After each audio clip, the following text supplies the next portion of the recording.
Hello, welcome to the wonderful world of Pokemon Snap.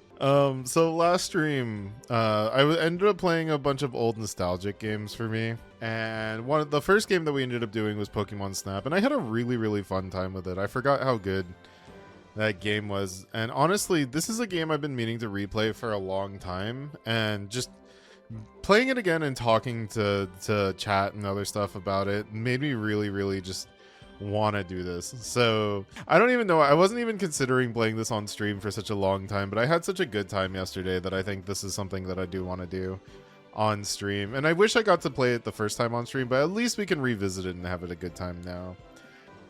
All right, let's get into it. We're going to be starting a new game, and we're going to just go through it and have a good time. All right, let's do this.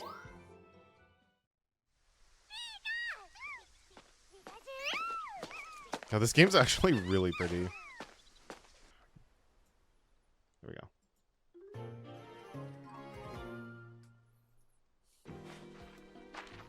we go. Yo, the Stoutland. What a good boy. Hi there, I'm glad you made it. Welcome to the Laboratory of Ecology and Natural Sciences, or LENS for short. My name is Mirror. I'm researching Pokemon in their natural environment here on Florio Island. Yeah, so... Yeah, and that's not all. The professor's gonna study every single island here in the Lentil region. I always thought it was funny that it was called the Lentil region. It's like a bean. I know it's like spelled differently, but you know. Yeah, so this game definitely has like a little bit of an intro with the tutorial and other stuff. It takes a little bit, but once the game gets going, it really, like, it's good. Yeah, we got a thin little like camera. It's actually kind of a cool camera. I used to have like digital cameras that were kind of like that. Now everything is just on the phone, but you know, I kind of miss having like a separate camera like that. I thought those were really cool.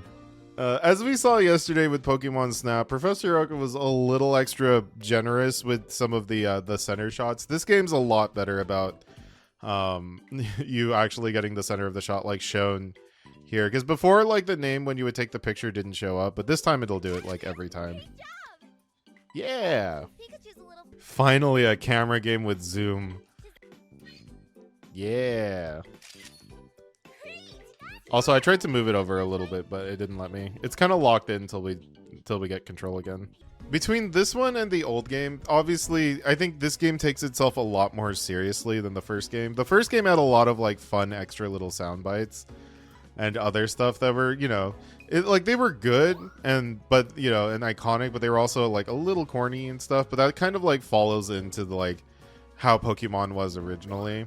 I do like a little more serious nature of this. It's just different.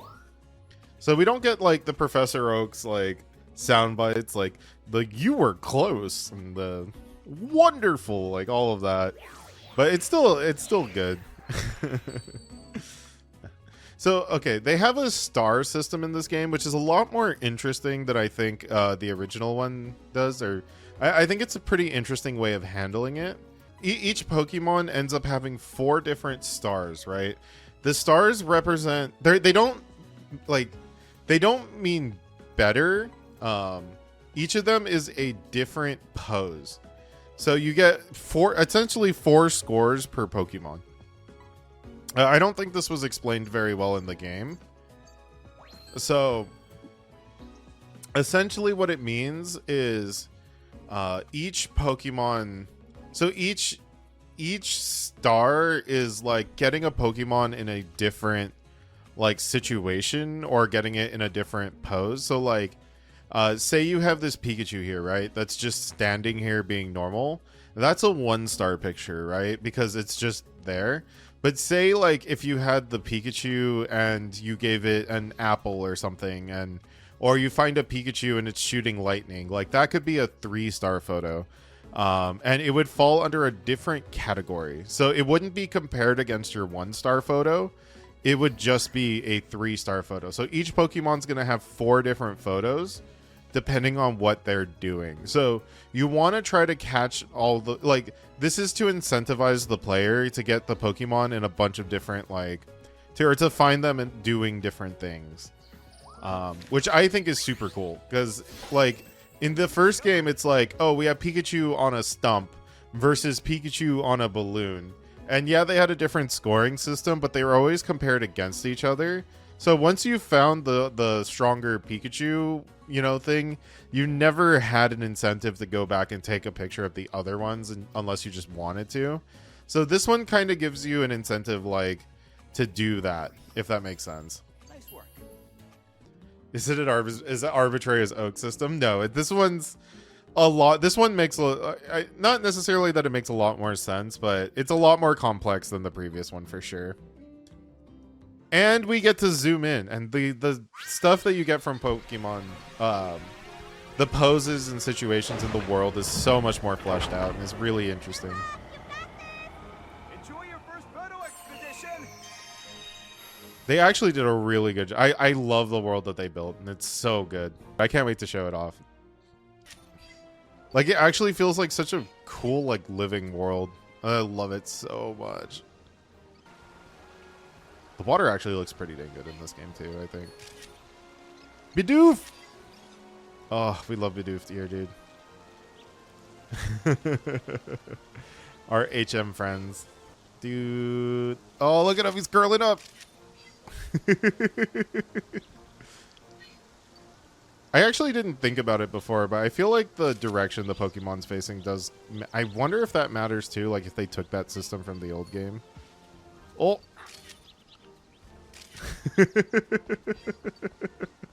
Yeah, so each some areas have like little Pokemon scenarios that kind of happen. Like Dodrio is like kind of the not really like antagonist, but like he's kind of going around messing with people a little bit like an antagonist.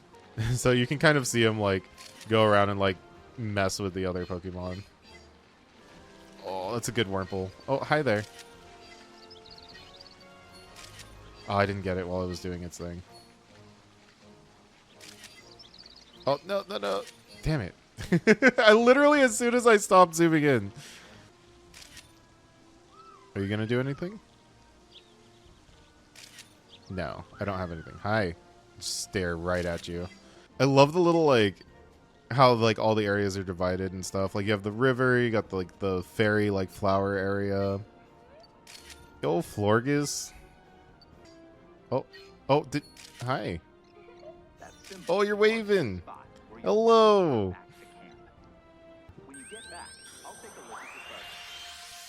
And there you go. Basic run.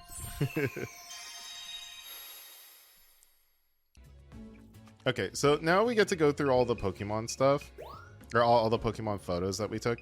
So, again, the stars are based off of like kind of their poses and the rarity that you see them in, and they get compared against other stuff. So like if we had a 2 or 3 star here, it wouldn't be compared, but since we only have 1 stars, it's comparing against the other 1 star.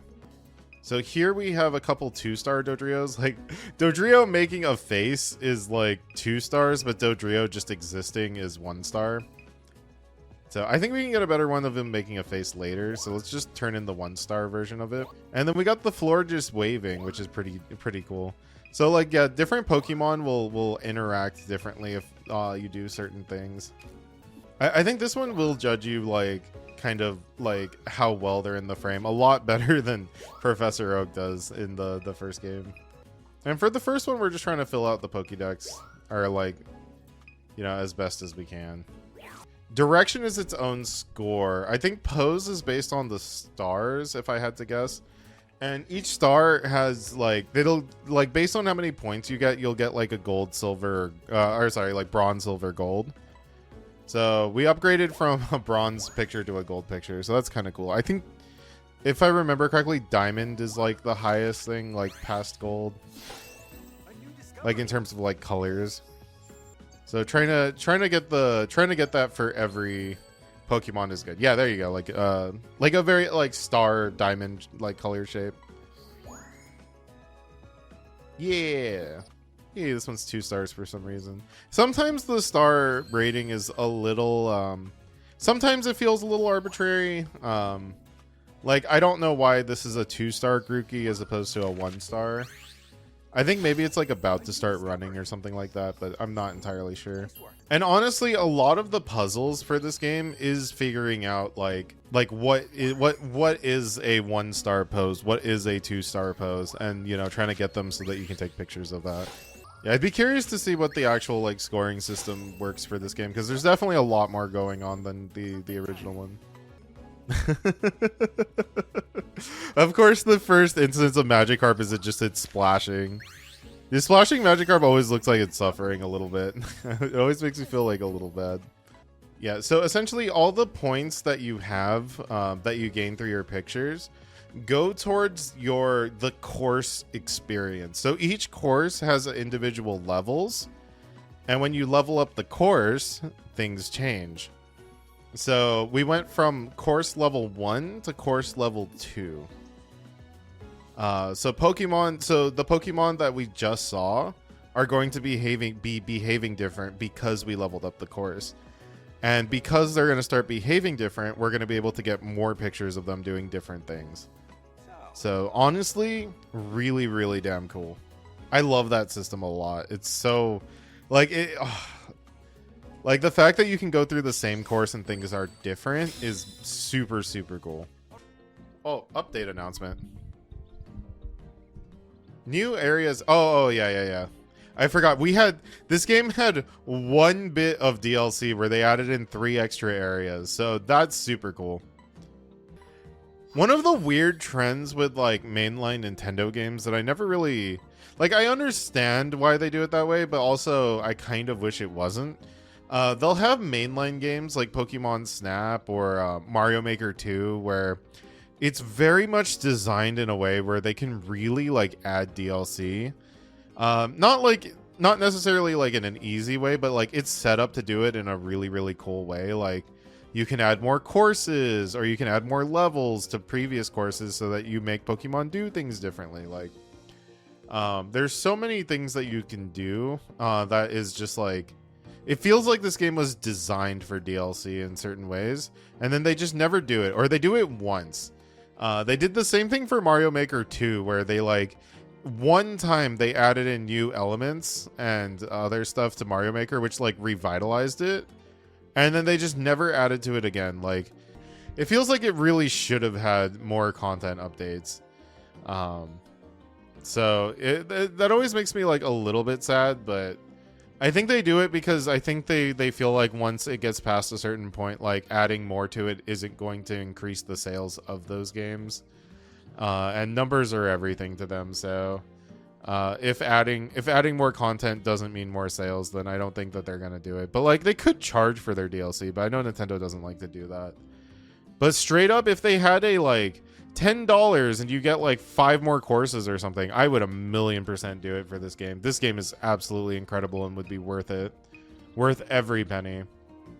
But we did get the 1 update, which was nice. So, just sad we didn't get a little bit more. The professor calls it an accidental state cheese feature. That ought to cover everything. So, yeah, so when you scan things, sometimes Pokemon will notice that you're scanning, and then they'll look at you. So it's always kind of worth scanning very, very frequently to see if things change. And honestly, it's cool that they introduce it first, but it is very easy to forget sometimes, especially once we start getting more stuff. So yeah, it's a cool system. I like it a lot. It helps with finding secrets, and despite having a scan, the secrets are still pretty hard to find a lot of the time. I know I've had to run through courses a ton of times before I found a lot of them. And I'll be honest, I don't even remember most of them. I'm kind of relying on like remembering and like latent memory, but we'll just rediscover things, honestly. Because like the secrets are so cool. Like when you find them, they're absolutely sick. Yeah, so we're running the course again, and this time it's going to be level 2. So, like, if you notice, we got Bouffalant here. And then the Pichu and the Grookey didn't, like, show up before. Okay, so far none of the Pokemon are reacting, but... yeah. And you can see where the thing is. Oh, yeah, my scan woke up the Dodrio. He's a little bit mad about it. Yeah, there's always so much going on, and that's honestly like, it's such a good thing. Oh, we got ducklets. Yo, the Swanna got the baby ducks in. Hello, friend. Let's see if scanning does anything. Oh, they look at us. Oh, it's a Tangrowth.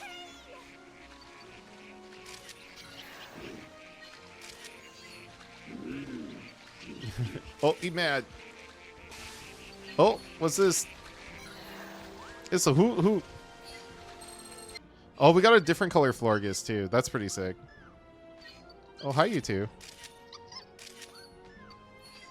I don't think I got it. I keep getting good Grookey ones, but not good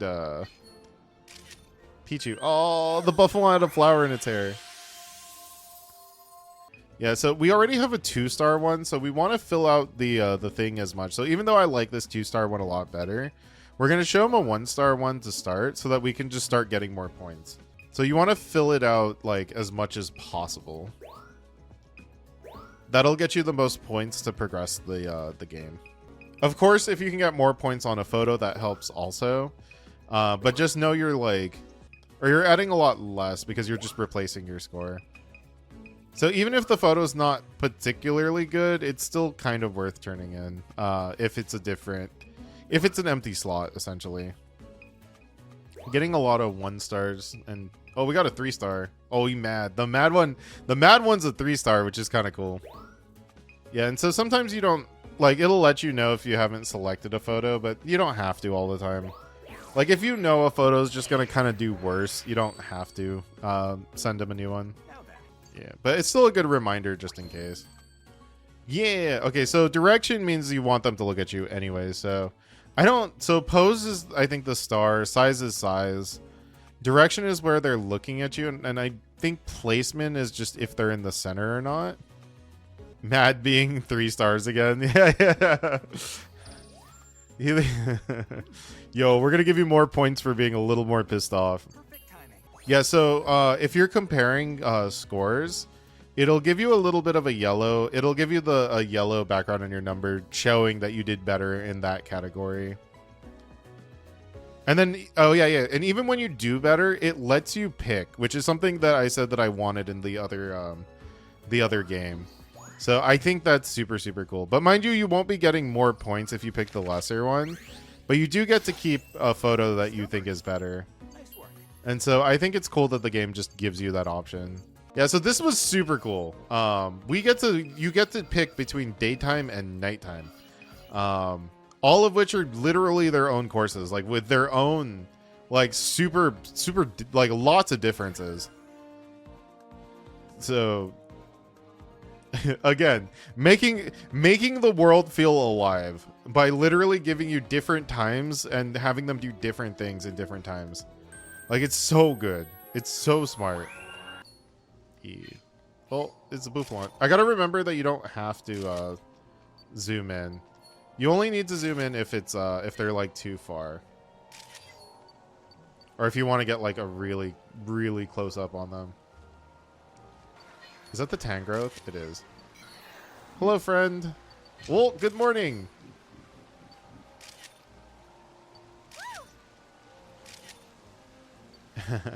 Oh, Caterpie. Oh, hello. Oh, there's something here. Oh shit, it's a pincer. What's that? Oh, that's the Swanna. Except it's glowing. Oh shit, Torterra. Oh, it's a lot of Torterra, dude. That's so cool. Oh, the Hoot's awake. Hello, friend. I feel like that Hoot has to be like a 2-star thing. Oh, yo, the pincer's up.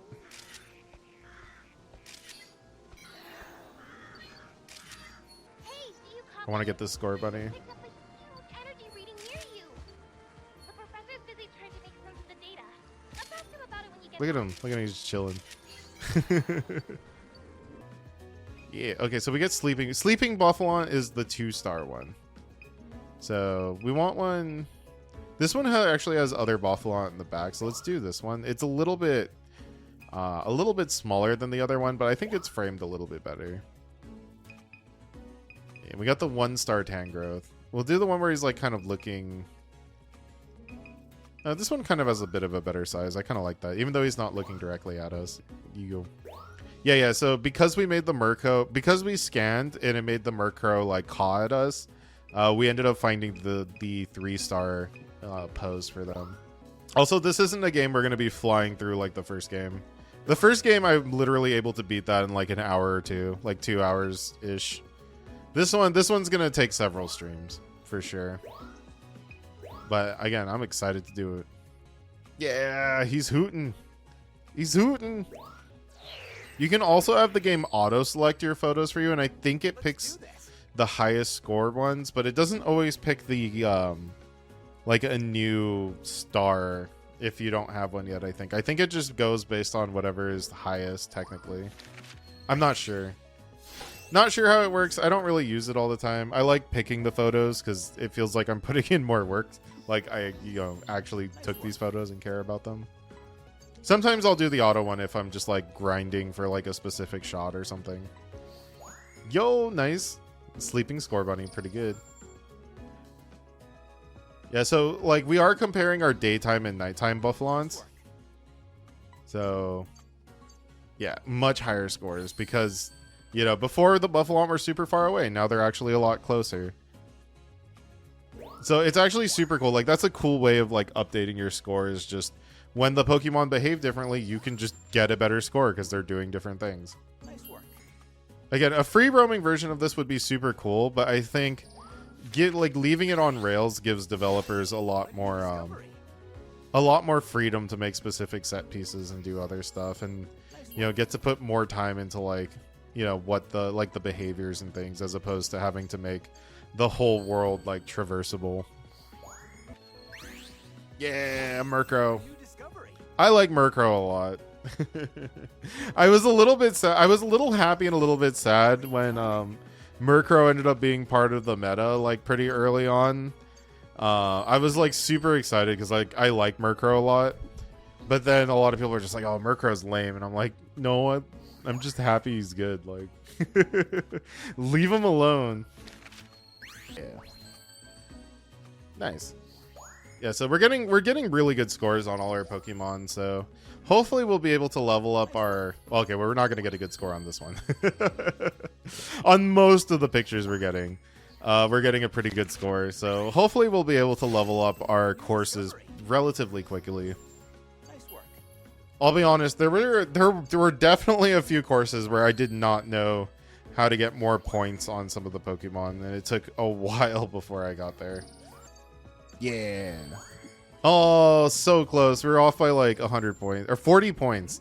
40 points from getting a diamond rank for that one. Nice work.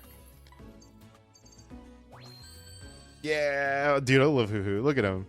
This is just happy to be here. He's happy it's nighttime. He can be awake. Let's see how we did. 50,000. How many points did we get? We got 44,000. Oh, we were so close. I wonder what a speed run for this is like, to be completely honest. Like, I don't know if there's a way to skip things, or you just have to like make sure you're getting a certain amount of points each time to progress as fast as possible. Was this voice acted? Something incredible has happened. Oh, hell yeah, it is. I don't have to read it. Which suggests that we've got here is an Illumina Pokemon. Please head out as soon as you're ready. In real life, the professor would definitely not say when you're ready. The professor would be like, get out there. Go now. That thing's gonna leave. Yeah, so the Illumina spot. So if you can see, each course has its own level. So daytime and nighttime, despite being the same route, technically, are their own levels. But I still think that's like a super cool way for developers to reuse the same stuff but make it different and unique. And like with the Hoot, you can make them play into each other. So like, it's just very, very smart.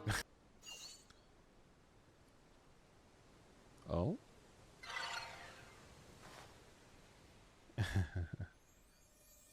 So this is the one they showed off in the trailers like a lot. Like this was definitely one of the big ones. Or this is the thing that they were promoting the most.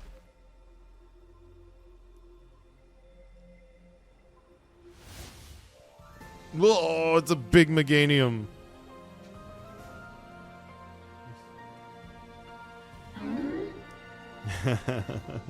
Also, I like that we actually get love for Meganium, because I know the Chikorita line is mostly disliked. Get a picture. Yeah, so you have these little, like, they're kind of like boss courses where you're trying to get, like, the best picture of these Illumina Pokemon. Oh.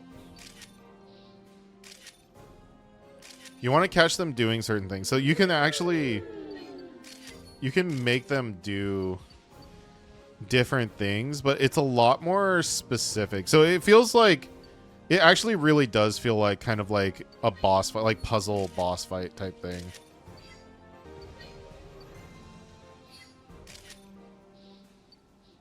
The tree gets in the way.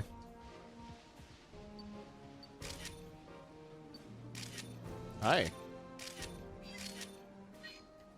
Let's chat. They're shorter and it feels like there's like less going on, but later once we get leveled up, you'll find that there's a lot more going on than, or there's actually smaller things that go on that are kind of hard to notice, but you know, gets you more score and other stuff.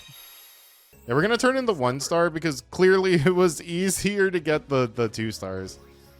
So yeah, just because it has less stars doesn't necessarily mean it's easier to get. Sometimes they're harder.